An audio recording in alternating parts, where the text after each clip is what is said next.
স্তব্ধ অসম যুৱ প্ৰজন্মৰ হঠাৎ জুবিন গাৰ্গৰ আকস্মিক বিয়োগত শোকস্তব্ধ সমগ্ৰ অসম। বৰপেটাৰ ফটিকৰা শান্তিপুৰত হঠাৎ জুবিন গাৰ্গৰ শ্ৰদ্ধাঞ্জলি অনুষ্ঠানৰ আয়োজন কৰে। অসম তথা বিশ্বৰ বৰেণ্য কিংবদন্তি সংগীত শিল্পী জুবিন গাৰ্গৰ মহাপ্ৰণয়নৰ বাবে ফটিকৰা শান্তিপুৰত যুৱ সমাজৰ উদ্যোগত আৰু গাঁওবাসীৰ সহযোগত তেখেতৰ বিদেশী আত্মাৰ সদগতিৰ উদ্দেশ্যে শ্ৰদ্ধাঞ্জলি অনুষ্ঠানৰ আয়োজন কৰা হয়। উক্ত অনুষ্ঠানত গাঁৱৰ সৰ্বস্তৰ ৰাইজৰ লগতে বৰপেটা জিলা ছাত্ৰ মুক্তি সংগ্ৰাম সমিতিৰ কাৰ্যকৰী সভাপতি শফিকুৰ ইছলামেও উপস্থিত থাকি অশ্ৰুসিক্ত নয়নেৰে শ্ৰদ্ধাঞ্জলি জ্ঞাপন কৰে।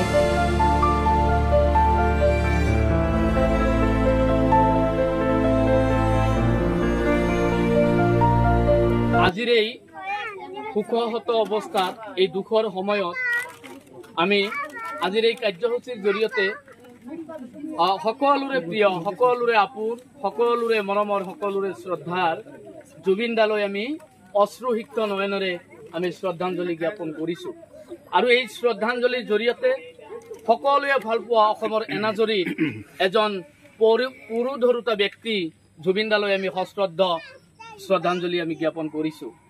লগতে আমি বৰপেটাৰ এই কেওটকুছি অঞ্চলৰ সমগ্ৰ যুৱক বন্ধুসকল আজি এইখন অনুষ্ঠানত ডেকা বৃদ্ধ বনিতাৰ পৰা আদি কৰি ডেকা গাভৰুলৈ সকলো মানুহ আজি ইয়াত ওলাই আহিছে। তাৰ একমাত্ৰ কাৰণটোৱে হৈছে যে অসমৰ এনেকুৱা কোনো মানুহ নাই, এনেকুৱা কোনো ব্যক্তি নাই যিজন ব্যক্তিয়ে জুবিন দাক ভাল নাপায়। কিয় ভাল পায়? তেওঁৰ যি ধৰ্ম নিৰপেক্ষতা, যি চৰিত্ৰ, তেওঁৰ যি কণ্ঠ, তেওঁৰ যি গুণ গৰিমা, ইয়াৰ বাবে হয়তো জুবিন গাৰ্গ সকলোৱে ভাল পায়। আৰু গোটেই অসমৰ নিচিনাকৈ গোটেই অসমৰ দৰে আজিও আমি কি কৰিছোঁ যে আমাৰ এই অঞ্চলত গাঁওবাসীৰ সৌজন্যত আৰু আমাৰ এই যুৱ সমাজৰ উদ্যোগত আজিৰ এই একজলি শ্ৰদ্ধাঞ্জলি অনুষ্ঠান আমি আয়োজন কৰিছোঁ। আৰু এই শ্ৰদ্ধাঞ্জলিৰ জৰিয়তে আমি আল্লাহ বা ভগৱানৰ ওচৰত আমি একনিষ্ঠভাৱে দোৱা কৰিছোঁ। তেওঁৰ যি বিদেশী আত্মা, এই বিদেশী আত্মাৰ সদগতি আমি কামনা কৰিছোঁ। তো সকলোৱে প্ৰাৰ্থনা কৰিছোঁ যে তেওঁৰ আত্মাই একেবাৰে স্বৰ্গৰ একেবাৰে উচ্চ মকাম, উচ্চ জাগা, উচ্চ ঠাই তেওঁৰ আত্মাই পাওক, তেওঁ শান্তি হওক। তেওঁ যেনেকুৱাকৈ অসমত এটা শান্তিপূৰ্ণ পৰিৱেশত তেওঁ জীয়াই আছিলে, এটা সন্মানীয় এটা পদবী, তেওঁৰ কোনো অঘোষিত পদবী, তেওঁৰ কোনো পদবী নাছিলে, কিন্তু তেওঁৰ কণ্ঠই, তেওঁৰ সুৰে গোটেই অসমবাসীক এটা সময়ত নিমজ্জিত কৰি তুলিছিলে। আৰু আশা কৰোঁ হয়তো তেওঁৰ নিচিনা এজন ব্যক্তি হয়তো অসমত আৰু নোলাব। কিন্তু তেওঁৰ নিচিনা ব্যক্তি নোলালেও হয়তো জুবিনদাৰ যি কলা কৃষ্টি, যি সংস্কৃতি, তেওঁৰ যি সংগীত, তেওঁৰ যি সুৰ, তেওঁৰ যি কাম কাজ, সেই কাম কাজে সকলো মানুহৰ মনত হয়তো গোটেই জীৱন জুৰি হয়তো ভাৱবান হৈ থাকিব। আৰু এই অনুষ্ঠানৰ জৰিয়তে আমি সকলোকে আহ্বান জনাইছোঁ যে প্ৰত্যেকজন মানুহে প্ৰত্যেকেই জুবিনদাৰ আত্মাৰ সদগতিৰ কাৰণে শ্ৰদ্ধাঞ্জলি অনুষ্ঠান আয়োজন কৰি তেওঁৰ আত্মাক কেনেকুৱাকৈ সদগতি দিব পৰা যায়, সদগতি দিব লাগে, সেই কামখিনি আমি কৰিব লাগে।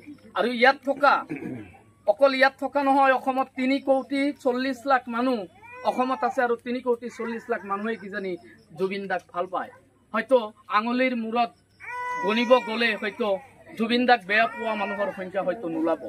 আজি গোটেই অসমে কান্দিছে, আজি অসমীয়াই কান্দিছে, আজি ভাৰতে কান্দিছে, আজি ভাৰতীয়সকলে কান্দিছে। কিয় কান্দিছে কোনেও নাজানে।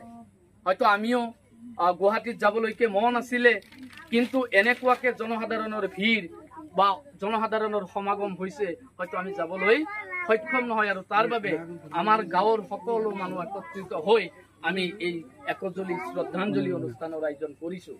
সকলোৱে মিলি আমি প্ৰাৰ্থনা কৰিছোঁ যে জুবিন দাৰ আত্মাই সদগতি লাভ কৰক।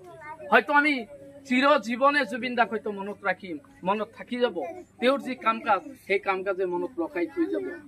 আৰু আপোনালোকে জানে যে এছিয়া মহাদেশৰ ভিতৰত আটাইতকৈ এই যে যোনটো যাত্ৰা, তেওঁ গুৱাহাটী এয়াৰপৰ্টত আহি উপস্থিত হৈছে আৰু তাৰ পৰা তেওঁ সৰুসজাই ষ্টেডিয়ামলৈকে লৈ যোৱাৰ সময়ত যোনটো সমদল হৈছে, হয়তো এছিয়া মহাদেশৰ ভিতৰত আটাইতকৈ প্ৰথম ইমান জনসংখ্যা একত্ৰিত হৈ সমদল কৰিছে।